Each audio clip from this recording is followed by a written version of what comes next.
नमस्कार, जान्हवीज किचनमध्ये आपल्या सर्वांचं खूप खूप स्वागत आहे. आजचा खमंग बेत असणार आहे बेसन पिठाची थापीवडी.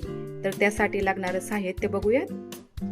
बेसन पीठ 1 वाटी घेतलेले आहे, जिरे 1 चमचा, लसूण 8-9 पाकळ्या घेतलेत, खोबऱ्याचा किस अर्धी वाटी, कोथिंबीर 1 वाटी आणि हिरव्या मिरच्या 10-12 आणि या ठिकाणी लिंबाचा रस 1 चमचा घेतलेला आहे. चला तर मग रेसिपीला सुरुवात करूयात. सुरुवातीला हिरवी मिरची, लसूण, जिरे पेस्ट करून घ्यायची आहे बारीक.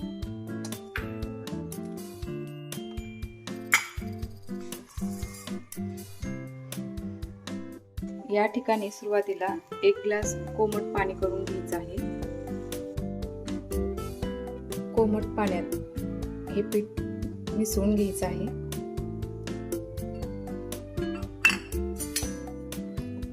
पळीने एकजीव करून घ्यायचा आहे. मिसळून गाठी होऊ द्यायच्या नाही त्यामध्ये. बेसन पीठ एकत्र मिसळून घेतलं आहे. अशा प्रकारे मिसळून घ्यायचं आहे. गुठळ्या ठेवायच्या नाहीत त्यामध्ये. फोडणी देऊन घेऊया. त्यासाठी 1 पळी तेल घेते या ठिकाणी.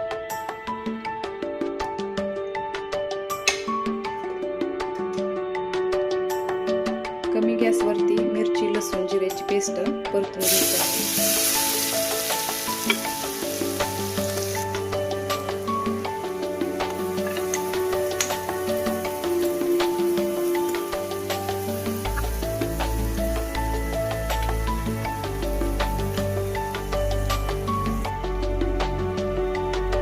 मिरचीचा कच्चापणा जाईपर्यंत भाजायची आहे. मिरची कच्ची नाही राहिली पाहिजे. हळद टाकून घेऊया.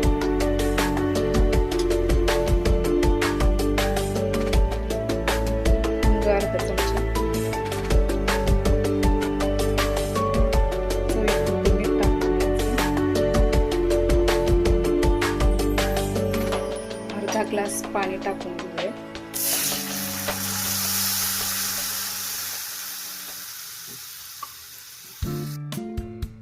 एक 5 मिनिटं झाकण ठेवूयात. मिरची छान शिजली जाईल त्यामध्ये. छान उकळी आली आहे. आता यामध्ये मिक्स केलेलं बेसनचं पीठ यामध्ये टाकून घेऊया.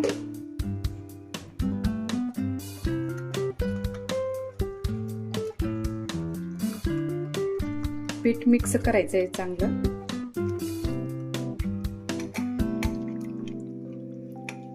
गुठळ्या होऊ द्यायच्या नाहीत त्यामध्ये. पिठामध्ये छान मिक्स करून घ्यायचं पीठ.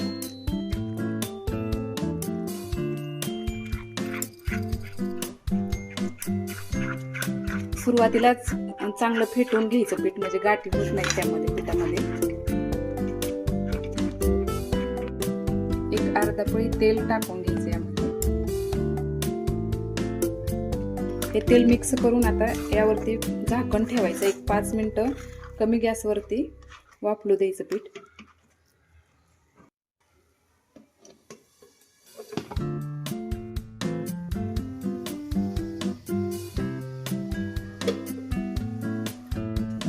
लिंबाचा रस यामध्ये टाकून घेऊयात. लिंबाच्या रसामुळे अप्रतिम अशी चव येते वडीला.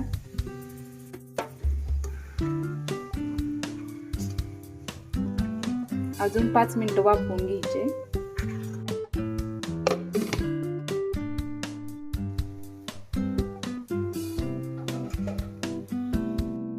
वडी बनवण्यासाठी आपलं हे पीठ तयार आहे. पीठ वापरले हे बघण्यासाठी थोडासा पाण्यात हात घेऊन बघूयात. बघा, हाताला चिटकत नाही पीठ. हे मिश्रण एका ताटात काढून घ्यायचे. आता ताटाला तेल लावून घ्यायचं अगोदर.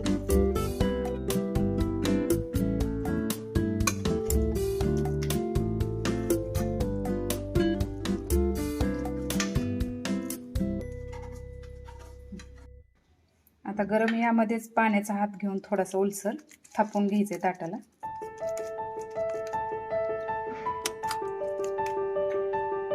पीठ गरम असते, पोळू शकतं. थोडंसं पाण्याचा हात घेऊन थापून घ्यायचं.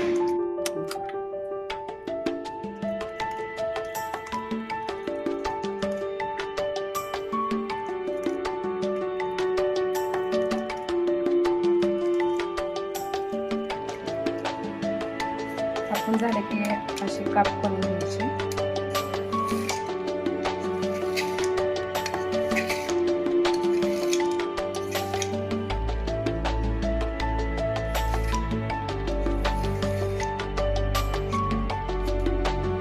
यावरती आता खोबऱ्याचा किस टाकून घेऊया.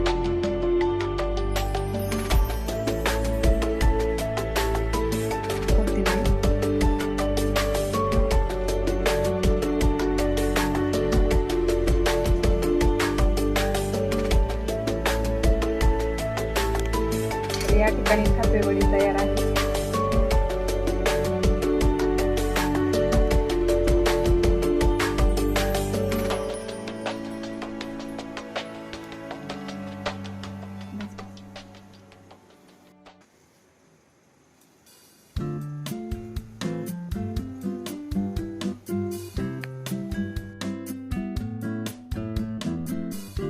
अशा प्रकारे या ठिकाणी बेसन पिठाची मस्त थापेवडी तयार आहे.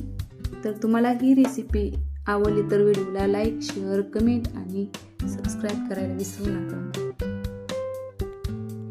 आणि रेसिपी कशी वाटते तेही नक्की कमेंट करून सांगा.